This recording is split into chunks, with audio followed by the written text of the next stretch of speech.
In the name of the Father, and of the Son, and of the Holy Spirit. Amen. Amen. Hail Mary, full of grace, the Lord is with thee.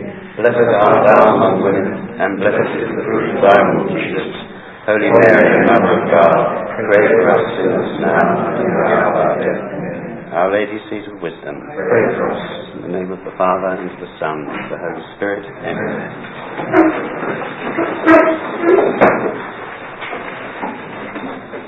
I'd like to apologise for the late start, but the change of venue has thrown us a little bit, and we have several regulars who usually come who haven't come, and we wondered whether they were finding their way. Those of you who haven't been before, I'd like to do the commercial. Pro Fide is an organisation of lay people which exists solely to support the Pope and the authentic teaching of the Church, the magisterium. The talks that we have had, we've run this series of talks, and this is the last of the first and present series from October until now. We've been very pleased with the success of the talks and the high standard of the talks indeed, and we've enjoyed the discussions afterwards. Tonight we have a visitor from America. He knows these shores very well, having got his doctorate at Oxford, wasn't it? And university teacher and lecturer in America, great friend of Dr. Mara, whom many of you met in his very successful series of talks last year. And the subject that John is going to speak on is dangers to the faith. So without more ado, I'll ask you to start.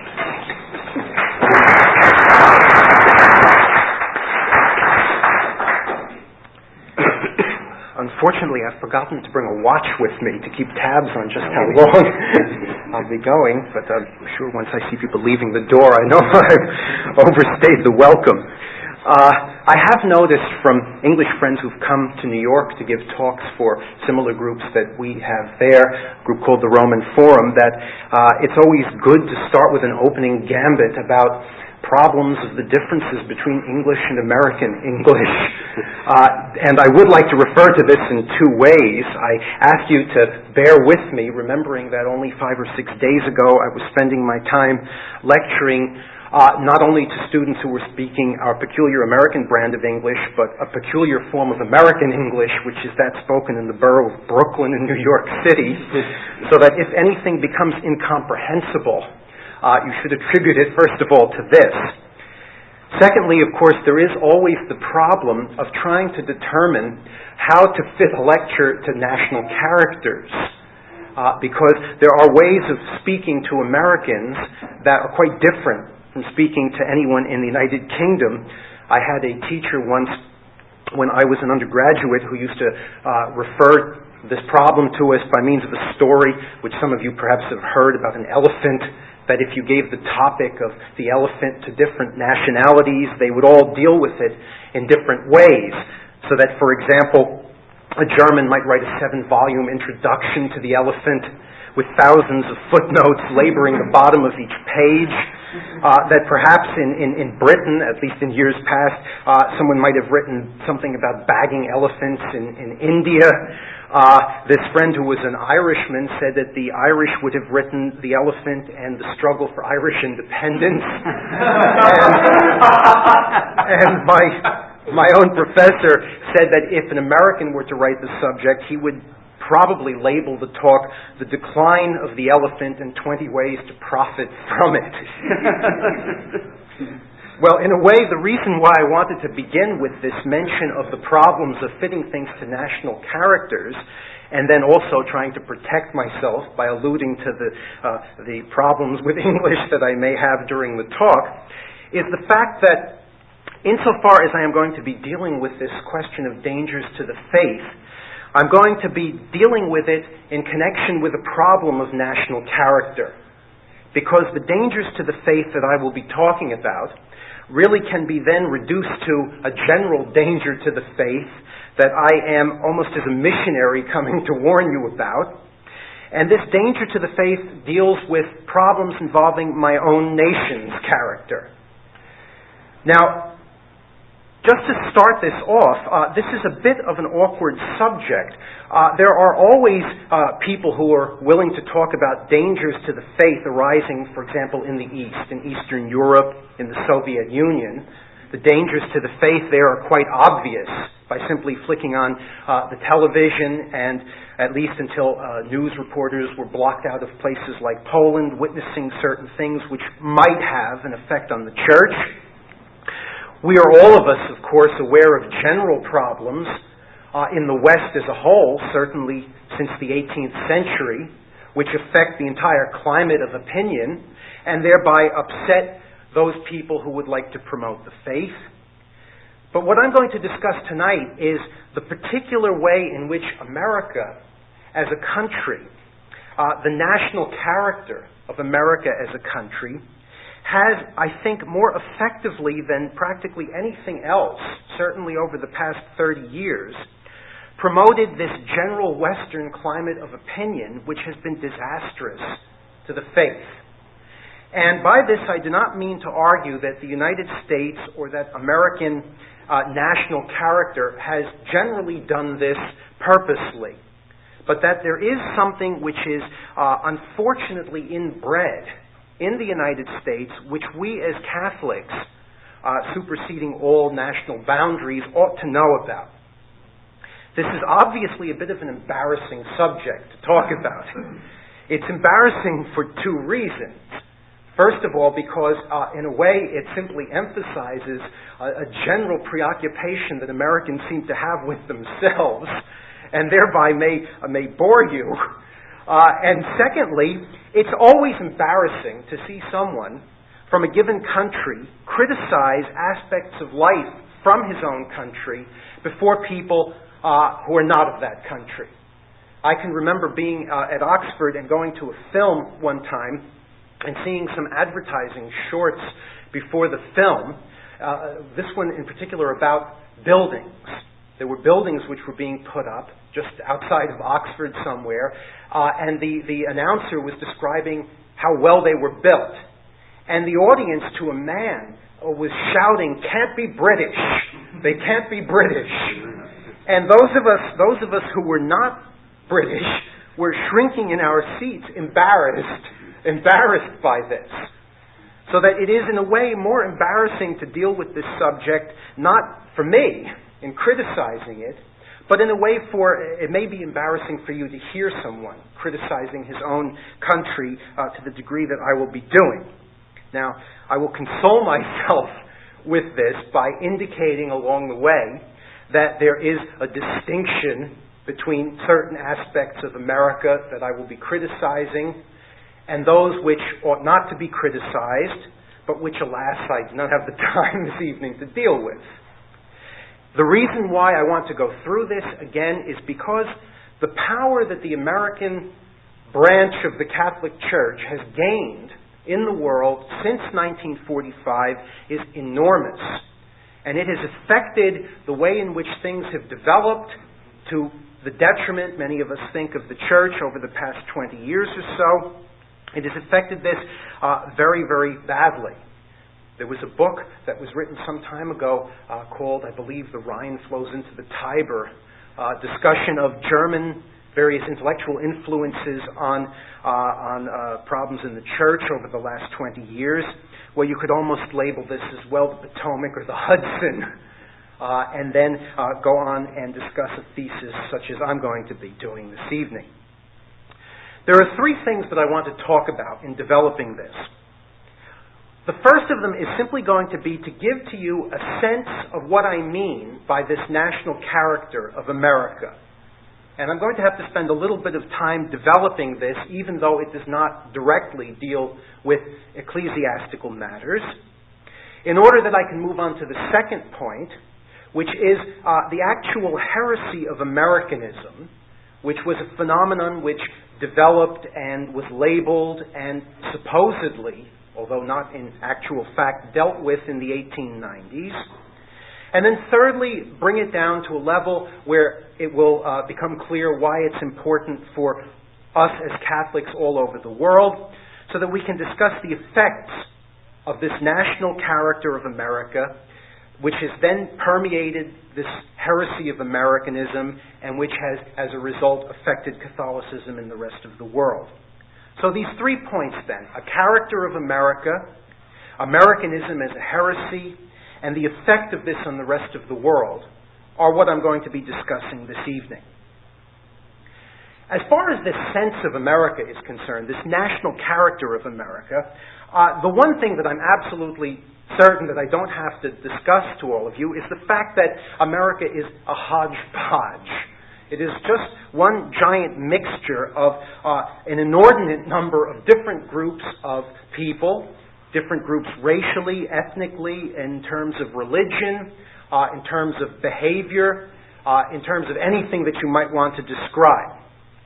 One simply has to visit a place like New York, or my particular neighborhood of New York in Brooklyn, in order to see this so clearly. When I was a young child, it was quite clear that the avenues belonged to the Irish and the side streets belonged to the Italians. So that if you ventured onto the avenues later in the evening, you might not venture back from the avenues still later, all in one piece. This has been true, this hodgepodge character of the United States has been true even from the very beginning, from the 18th century, even from the time when the country first gained its independence. And it is this hodgepodge character of the United States from which I'm going to develop this sense of a different national character which is developed within it. One thing that was quite clear to the people who founded the American government was that in order to make this thing work, given the various divisions and distinctions in the country, in order for the land to survive, the differences of the population were going to have to be played down, understated, ignored as much as possible, in order to elevate some common features that might give to this hodgepodge of peoples some sense of unity. Later on, certainly by the time this century develops, the name pluralism was utilized to discuss what this attempt to try to build one group out of underplaying the distinctions among many groups was.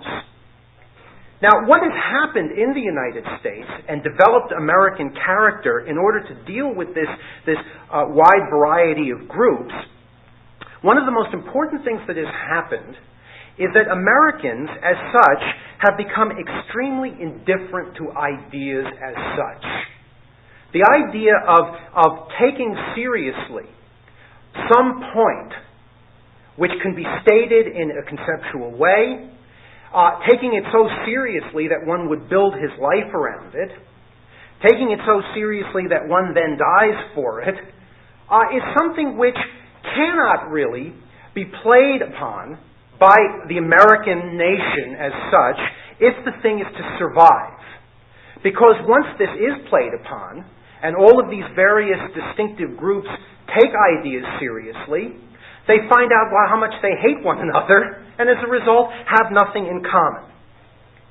There are in a way 3 ways in which this indifference to ideas became ingrained and permeated the American character. One way was to emphasize to everyone how nice things would be if instead of playing upon various ideas that made people distinguished from one another, various concepts or doctrines that made them different from one another, we could all play upon how nice it would be if we developed the material resources of the United States and built a fine material way of existence for all of us. Something which a friend of mine calls the plumbing philosophy. In other words, rather than trying to build your life upon a specific doctrine, such as we'll see later on, Catholicism, it is much better to build your life upon the idea that someday in the near future we will all have the finest plumbing in the world.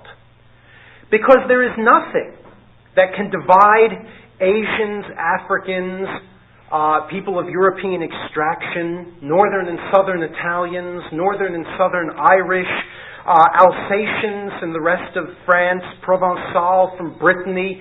Nothing can divide these people if their only aim in life is better plumbing. Now, this I'm obviously giving you an exaggerated example, but you can simply multiply these, going on up to central heating and air conditioning. And if you don't think that Americans take this seriously, all you have to do is question some American students who sometimes visit other places in the world where the plumbing is not the same. And you'll see whether they really take any particular doctrine as seriously as that of the fine plumbing doctrine. A second way in which this indifference to ideas becomes clear in American life is that ideas that do exist are diffused in such a way, almost as though they're dangerous bombs, to a generally insipid character.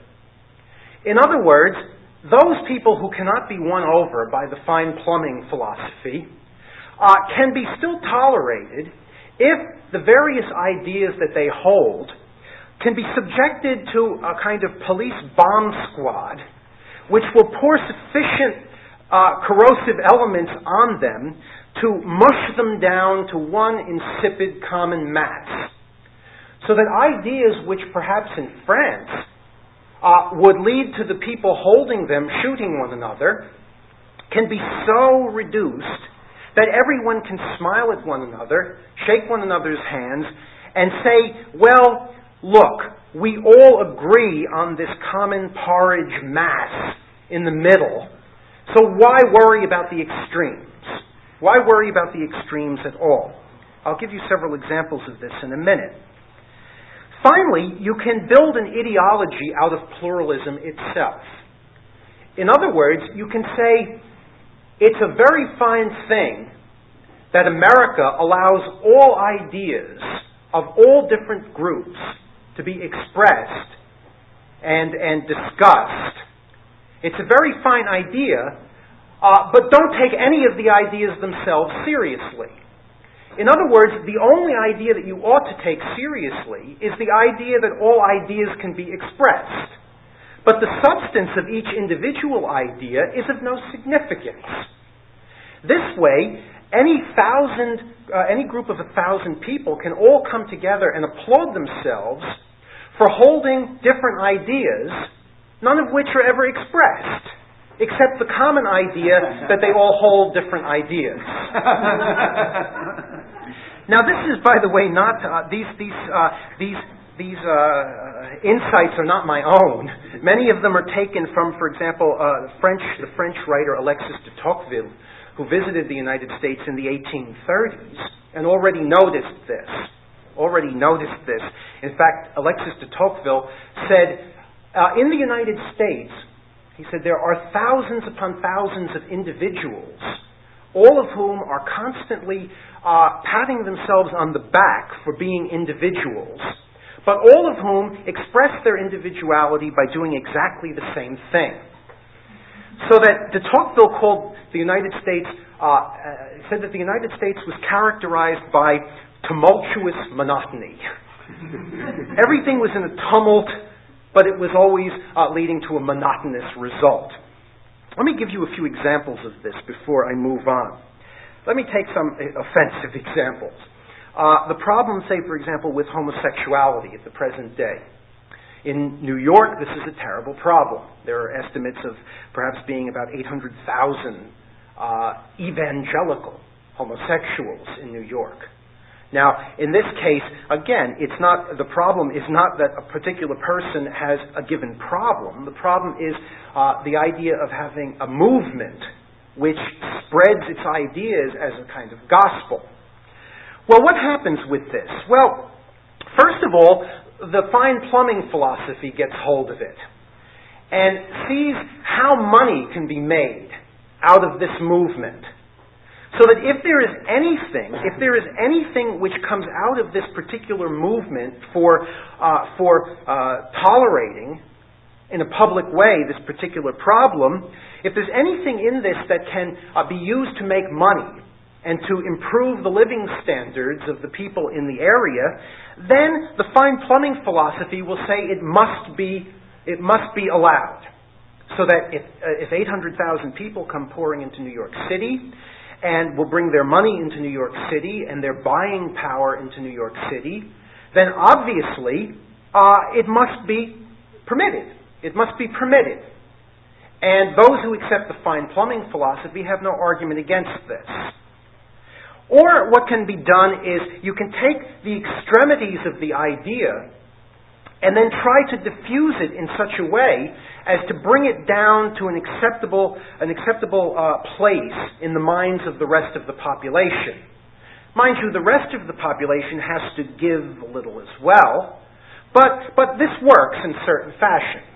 So that, for example, whereas 25 years ago, someone promoting public toleration for this type of problem would have been arrested, now you'll find on the subways of New York advertisements in which clothing or particular brands of cigarettes or particular brands of scotch or vodka or whatever will be advertised with reference to this movement, which 25 years ago would have been outlawed, so that the rest of the population feels, well, it's not dangerous, because it's just become part of the framework of things around us. It's being used to sell advertisements with, just as pictures of friars having a drink are used to sell ads with. It's something which we now see around us in every way, in every fashion. It's not dangerous any longer. And by this kind of a pattern, gradually speaking, those who would be opposed in idea to this type of a movement find that they feel they have to give up their opposition and move to a common, centrally accepted view of how they can live with one another. As long as there are no murders committed by the proponents of this view, well, why not? Right? This has happened with women's liberation. This has happened with every kind of view imaginable. What it tends to do is it tends to make any person who holds firmly to anything, whether pro or con, whether in favor or against a given idea, feel as though it is dangerous to keep his view solid without constantly whittling away at it in order to accept any kind of new pluralistic force that may have come in and which you do not want to frighten off for fear of breaking American unity. I don't have to tell you what this tends to do to the general moral climate in the United States. I don't have to tell you what this tends to do even to the general climate of aesthetics in the United States, because it tends to whittle down at everything serious to a common hash. Brings to mind another comment, this time by a French writer who I always forget, who said, visiting the United States, I believe in the late 19th century, that the United States gave to him the impression of the only land that had gone from barbarism to decadence without knowing an intervening stage of civilization. Well, this whittling down of everything to a common hash for the sake of survival of a land of many distinctions is extremely effective. It provides what it offers. It provides peace at a price, but it provides social peace. It does provide material improvements. It does provide fine plumbing. It's very effective because there's no secret police which is watching over the population with guns, forcing the population to accept this common hash of an idea and give up their distinctive viewpoints. It has become socially ingrained in the American character that everyone looks around him to see whether or not he is being viewed as a fanatic in what it is that he says and does. A friend of mine once said that the distinction between the United States and the Soviet Union was that Americans tend to do voluntarily what the Soviets require a secret police to make them do, which is to just keep away from doing anything which makes them to stand out in the crowd. There is a very effective way which society in the United States deals with those who will continue to hold firmly to specific viewpoints, and that is to declare them mad. To declare them mad in a similar way to the Soviet Union, although again without any kind of police compulsion, obviously. Anyone who would want to stay committed to a particular viewpoint is a fanatic. Anyone who would not want to enter into the business of writing songs for hair cream commercials rather than trying to develop a serious musical career at a lesser salary is mad. Anyone who would criticize in the slightest way the social structure of the United States is mad. And in fact, the person who has most recently witnessed this is Alexander Solzhenitsyn, who, as many of you might know, after criticizing the Soviet Union, coming to the United States, found that America required a lot of direction as well, and in doing this, in giving the direction, has found a tremendous wall of silence now greeting him on the part of much of the American press and media. Because he has touched the sacred cow, he has criticized the uncriticizable, to use an American expression then. He has criticized the New Jerusalem.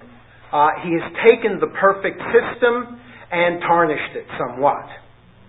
Right? You are not supposed to demonstrate that there are certain things so serious as to dare to bring this 200-year-old pluralistic view into some question. The biggest problem of all that makes this very effective, this system, in permeating the American character, is that the American patriot does not know in what patriotism consists as a result.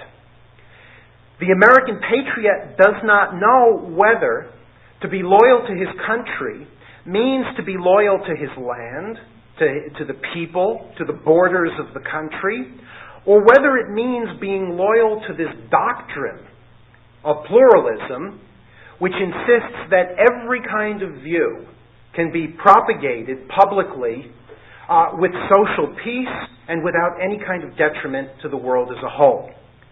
This has caused always a split personality in American life, that those who view America as an ideology, as something which has to be propagated to the rest of the world for its own good, find that there are those in the United States who feel that the United States is simply a land like any other land, and as a result ought not to meddle too much in the affairs of other peoples.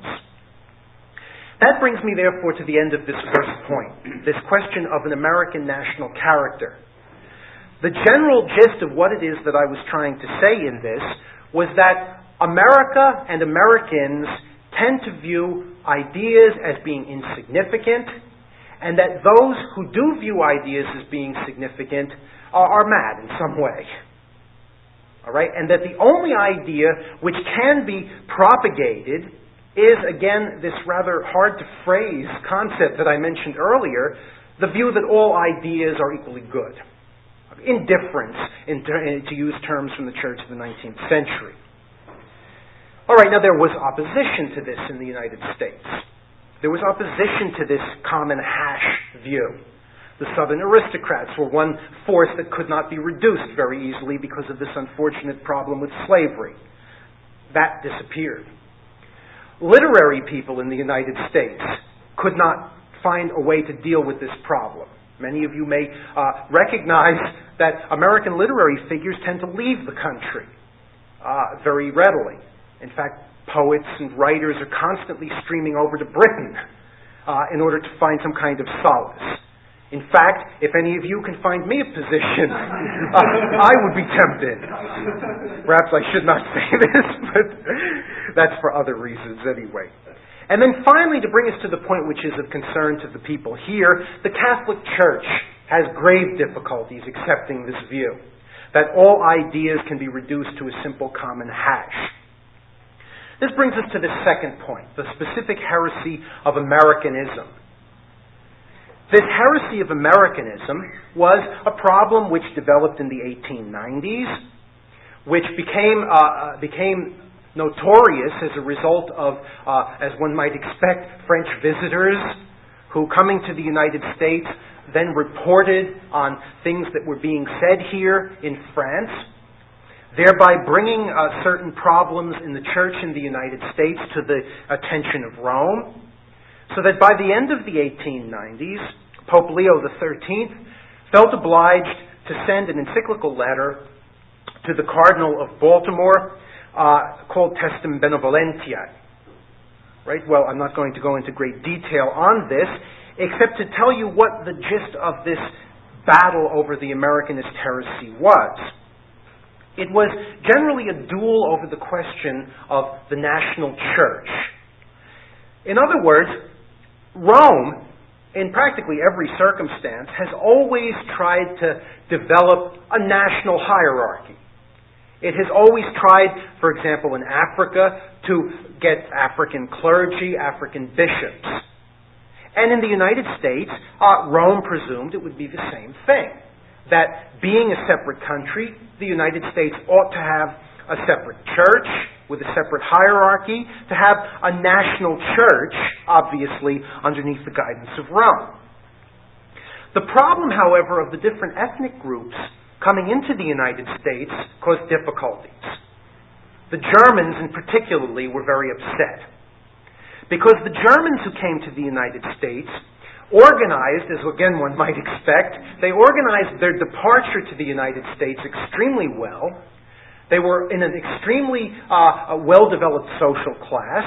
They had a high sense of Catholic culture. And they found when they came to the United States that many of the other immigrants to America did not. So that if the church in the United States was going to have a native hierarchy, a native English-speaking hierarchy, that the high culture of the German immigrants was going to be submerged by those who did not have a real sense of hundreds of years of Catholic history and culture. They therefore sent a request into Rome that a certain percentage of bishops be from a given ethnic group. Hence, the Germans would have a protected force within the country who could watch over their better educated and socially more advanced population. This was defeated by Rome. It was not Rome's standard work to try to have this kind of a division, for fear also that the American government would look upon such an allotment as a sign that Rome saw this country as a ground for fishing for foreign powers. The problem was, however, that those people who had fought this demand within the American hierarchy for a certain number of bishops of a given ethnic group, the problem was that what some people of great importance in the United States thought of when they said to Rome that America ought to have its own distinctive church or hierarchy was something similar to what I have just been discussing to you beforehand. And I'll give you instances of this. For example, many of the people who wanted to make it absolutely certain that America had nothing but native bishops were also not very keen on the idea that America have Catholic schools. Why? Well, because if we have Catholic schools and the Catholic population withdraws into the Catholic schools, then the Catholic population is going to develop this ghetto mentality, and it's going to simply aid this whole sense of distinctiveness that Catholics have in this country. And it is better if we recognize how much we share in common with everyone outside and not upset our fellow Americans by segregating ourselves in our own schools. Then they said, for example, it is not really good that the Catholic Church in this country continue to do what it has done up till this point in a pastoral way to try to encourage converts to the church. For example, it's not so good for Catholics to try to emphasize to people things like monasteries and the prayers that went on in monasteries and the kind of ascetic life that Catholics through the centuries have promoted. Because Americans are not interested in these things. They're interested in going out and chopping down woods and building log cabins and becoming presidents. They're not interested in all of these ascetic practices which are so passive in character. Why bring up all of these things that these garlic eaters from southern Italy do? Why bring up all of these practices which if you tell them to an American, will do nothing but put him off the church? For pastoral reasons, why not play down those things which make us so distinctive in the views of our fellow Americans who are not Catholics? Play it all down. Emphasize practical things. If you're going to talk about monks, well, give the impression of the monk who is out there draining swamps somewhere, rather than the monk who is out there buried in his cell praying constantly. Because that's what's going to appeal to your backwoodsman if you're going to win him over. Not any of this ascetic character that is so common within the church. Well, Rome condemned this. Rome condemned this in this letter, this Testem Benevolentiae. Rome made it quite clear that it did not like this idea that there were distinctive forms of Catholicism which ought to be emphasized, underemphasized, or overemphasized in various areas for the sake of a pastoral approach. And it made it quite clear that it wanted to lend its support to those Americans who wanted a distinctive Catholic school system. Well, to lead us into the third point, which is again building to that which is of most concern to you here, this condemnation that came in from Rome was not understood. Not understood at all. Those people who had promoted these various points that I'm mentioning simply looked upon it in a way as the vengeance of the Germans. They simply looked upon it as in a way, Rome's particular way of dealing with contending fashions. We got them, they got us. We won our national hierarchy. Now these Germans and their allies, those who've been won over to their cause within this country, have spread nasty tales to Rome, and Rome, in trying to weigh the balance, has decided to shoot one blank bullet at us. But we understand that Rome does not really mean this, that this is again just the vengeance of our enemies. Besides, we have not stated any specific heresy. We have not said that Catholics ought not to be taught Catholic principles. We have not said that the ascetic life is not the good life.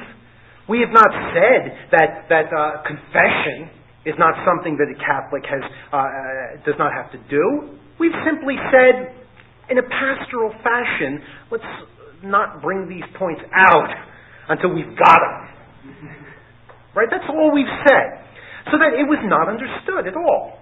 And in typical fashion, for people who do not view ideas as having any real significance, in truth, how can we really expect these people to take a document in which ideas of great importance, the question of a social climate as such is being discussed, how can we expect them to take this idea seriously? They cannot see, or they could not see, what they had done wrong. Well, the point is, of course, that the underlying principle that the Americanists in the United States were accepting and promoting was very wrong. And that underlying principle, which is this concept that the unity of all fellow Americans, of all Americans with one another, is something which overcomes every doctrine, which is ultimately what these people would be stating in germ. They would not be stating this specifically at the time that they announced their viewpoint. In fact, they probably would have been horrified by it. But in germ, they're stating this is simply an indication that the hash of knocking down all ideas to a common denominator in the American national character was permeating the church as a whole. And the fact that the people who were promoting this specific idea did not understand that they had really been condemned meant that the American church continued to harbor these people, continued to give them their chance to talk, continued to allow them to spread the idea that pastoral approaches, which underplayed much of Catholic culture and the Catholic tradition and ultimately Catholic doctrine, was fine as a tactic for the ultimate goal. Now, the result of this for the American church was disastrous. The American church, if any of you have ever visited the United States or knew of the American church from years past, has been that there have been very few serious thinkers that have come out of the American church. There have been very few serious theologians. Do not, if any of you have arranged your tickets for going to the United States to hear good church music, do not go, cancel them immediately. Right? You will not find this. The American church did become extremely well adept at earning money. Earning lots of money. Right? Dr. Mara at our group at the Roman Forum oftentimes, as a little joke, reminds people when he's asking for donations, he reminds people that he's mentioning this not because the group really needs it, but just to remind them that they're still in the United States, that they're still within the American church here, that a donation is required. There was a kind of insipid sentimentalism, the sort of have a nice day philosophy, which permeated the American church, obscuring issues tremendously, but which only became apparent after the war. And the reason why it only became apparent after the war was because after the war, the American Catholics left their neat little communities in the big cities, spread out to the suburbs, and finding themselves living next to every kind of distinctive American, ranging now from supporters of Hare Krishna to your average well-meaning evangelical, that they had been so well taught not to bring up points which could show their distinctiveness from these people, that they have accepted everything that this group of suburban neighbors believes as having to be accepted by them for the sake of unity, social peace, and the have a nice day philosophy. How can you lean over the fence to your neighbor in the suburb and say have a nice day to him if you're going to disagree with him about questions involving divorce and questions involving contraception and questions involving the moral code in even more, what one would think were more common points of view? Right? Anything is tolerated, anything goes. And the reason why anything is tolerated and anything goes is because the germ was set into the American church years before, and the germ has been in the United States as such from the very beginning. If there is any distinctive philosophy permeating the Catholic Church in the United States at the present time, I think you'd probably be best to call it suburbanism. Okay, it's more kind of let's make sure that we all feel that we've just come from a barbecue kind of view. Right? The only moment at the present time when people's faces light up in a Catholic church back at home is when they can shake one another's hands. And there is a fury of which everyone tries to grasp at one another in this rite.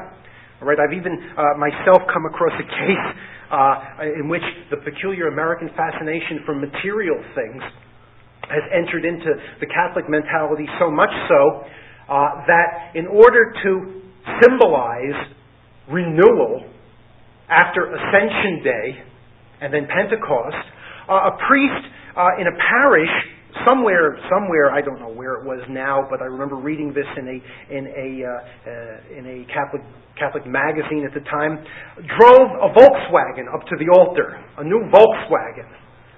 Now, why in the world this symbolizes renewal can only be because of the fact that it was a new Volkswagen, and I doubt that such a phenomenon would exist anywhere else in the world. I'm sure that you have much madness that you could tell me from Britain, but it's probably of a distinctive variety than this.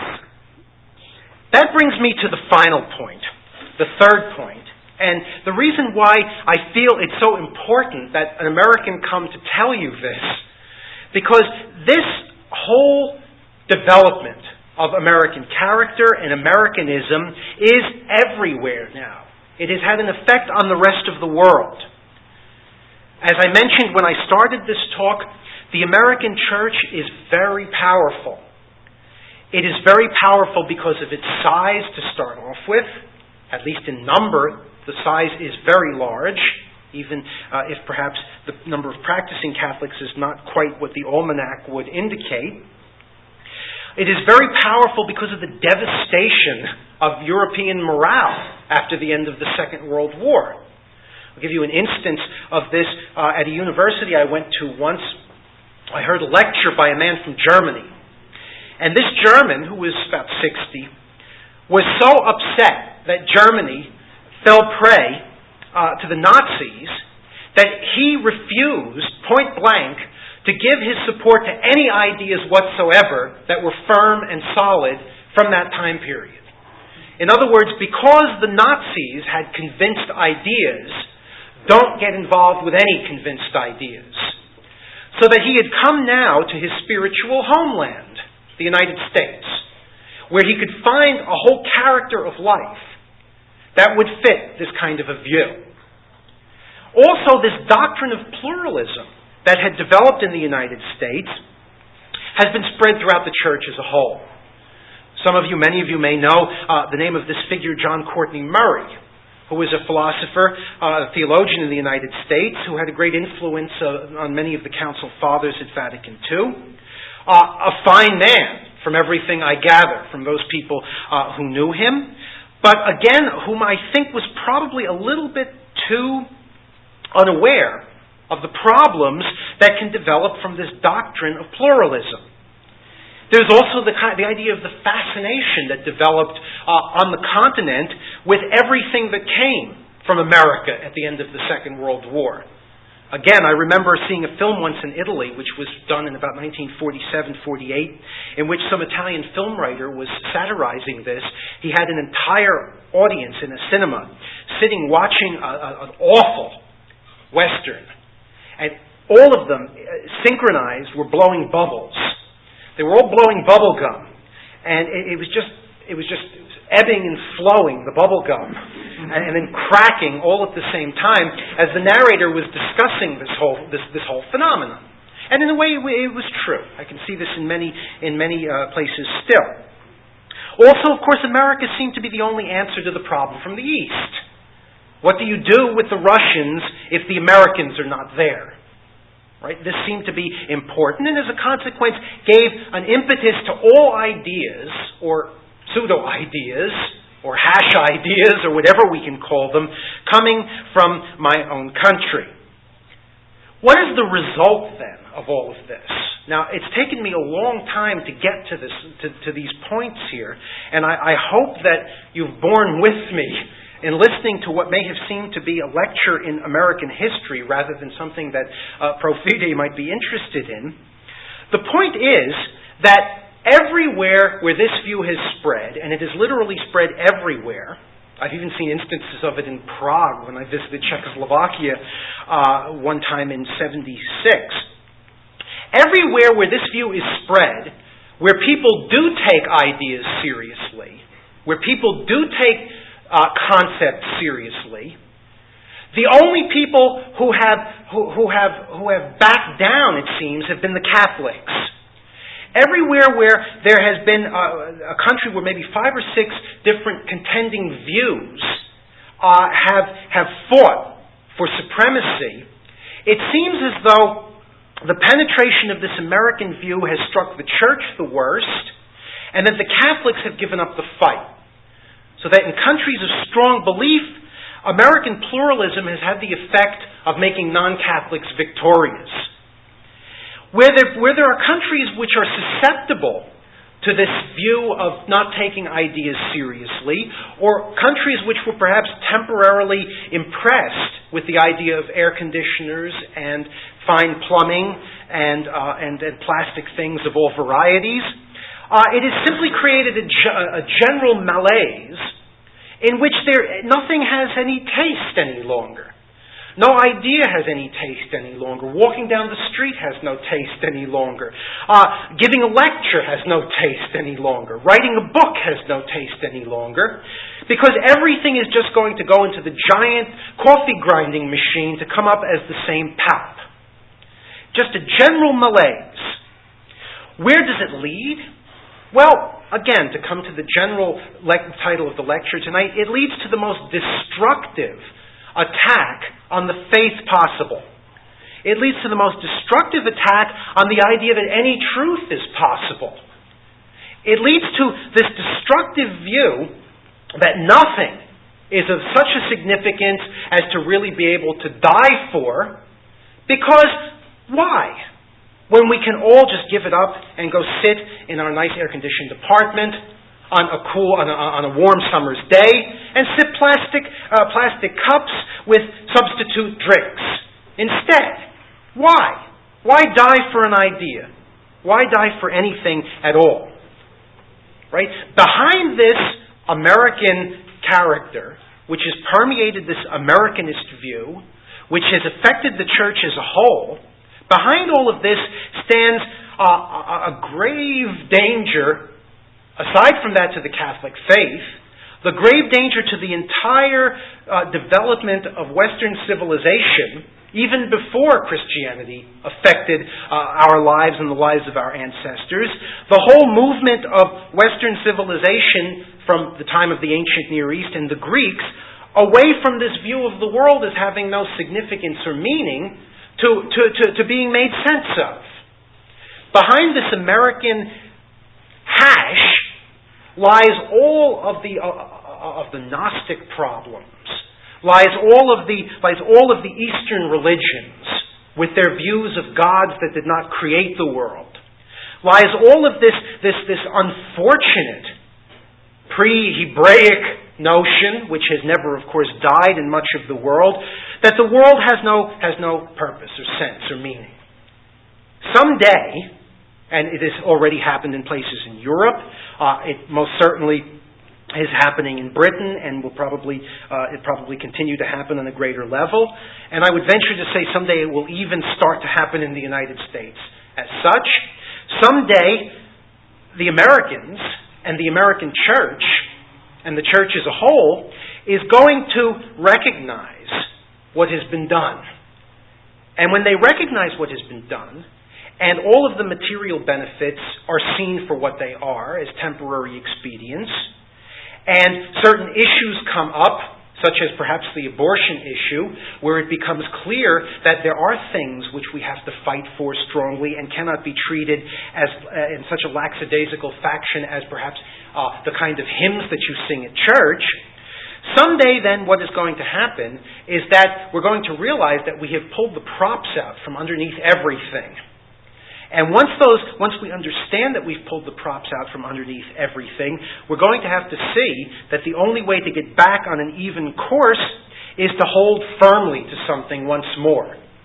And when we hold firmly to something once more, then perhaps this whole problem that I have discussed will fade away into a historical footnote.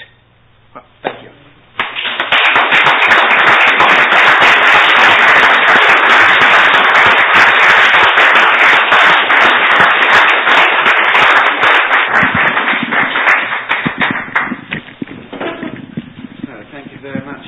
That was most interesting, humorous, and I'm sure we all enjoyed it. Now, we will welcome any questions or any comments, even from those who are prepared to die for their plumbing.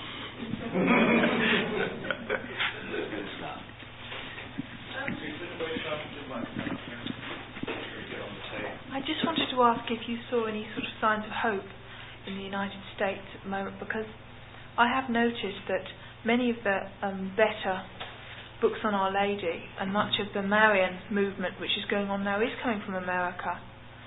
Recently I went to see a film about Garabandal, which is an apparition in Spain, and this was done in America, and all the books associated with it were written in America. What do you think of this sort of trend? Well, that is true.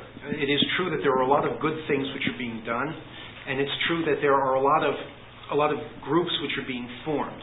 Some of you may know, for example, that my friend Dr. Mara and several other people have got this radio apostolate going at the moment, and they're even making films for television.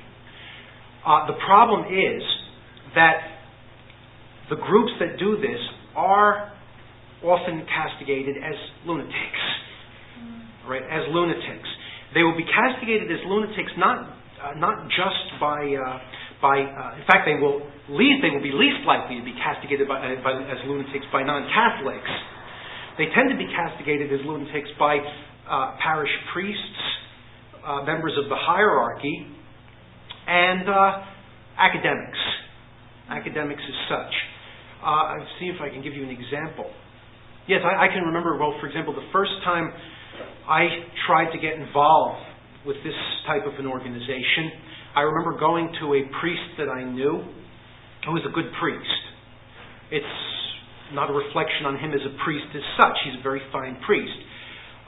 His world was very much limited to the confessional and the Mass, and that was it. When I mentioned to him that I was interested in such and such a group, led by this friend of mine, Dr. Mara, this was about 10 years ago, I had invective poured against him, not because of what he said, but as these are madmen, these are crazy people, these are extremists. Now, the minute you hear that word extremist, it might be unfair to say he called them madmen or crazy. He did call them extremists. But again, extremist means anything that's held to firmly enough to be fought for. I'll give you another example. A friend of mine who teaches was trying to find a subject in literature which he thought might interest his students. He'd given up with any of the classical works of English literature, but then decided a good drama, such as A Man for All Seasons, might appeal. Well, gave this drama out, found that the students were all outraged. Well, who were they outraged with? They were outraged with Thomas More. Why? Well, do you mean he would have kept his job? He would have kept his home? He would have kept this if he had taken this oath? Well, yeah. Well, why not? Now, I suppose you'd find that in a lot of places. The only thing is that I think that generally speaking, perhaps 50, 60 years ago, the more common standpoint would have been that you would have approved in theory and then backed off when the practice came. But this idea of committing yourself to something like an idea and then going that far is just inconceivable for the bulk of the population. The bulk of the population can't even conceive of what an idea is. I've given instances of this to people in the past. That, for example, if you mention the word church to many students, now the bulk of my students would know this, but to some students, you mention the word church, it is very hard to get people to understand you're not talking about a building. It's an idea, right, or an institution as such. And then those who would take it seriously. So, if you land at Kennedy Airport, don't go to the information booth and ask them where you can find all of these good movements there, because they won't be visible. You have to dig them out. Yes. Well, I'd like to have two bites of the cherry, if I may. One, an observation, and I'd like your observations on it, and two, a question. My experience of the United States is very limited, but it seems to me that the faiths there, which at least seem to curry favour with national press in the United States, tend to be the very strong evangelical groups, the strong literalists and so on, who I obviously wouldn't be in sympathy with, but at least one knows where they're coming from, to use the American expression. Are they regarded in the same way as lunatics, if I may put it as strongly as that? Oh, yes. Yes. For example, there was a very popular radio station which was listened to, generally in the morning in New York, where the radio announcer who did his thing there for a couple of hours in the morning made an entire career off of imitating an evangelical preacher. And he built an entire career around this, the corrupt life of this man, the sort of off-color things he's involved with, everything. It's obviously, of course, in a way, a natural subject for satire. But on the same token, it's not that you would find the same serious interest in theological or academic realm where people would feel as though it required a penetrating attack as well as a satirical attack. No, they're very much viewed in that fashion too. Now, if I may make my observation, and then ask for your comment on it. It seems to me that the principal tension we have in our church, if we don't analyze it in terms of ideas, is between the methodological approach of intellect and hypotheses and an organization of ideas. Yeah. And the other is what I would term, and I don't wish it to be a disapprobative term, but I would term it as an emotional approach. Yeah. A sympathetic approach. You don't want to say something which will be upsetting to someone else because you don't want to cause them pain.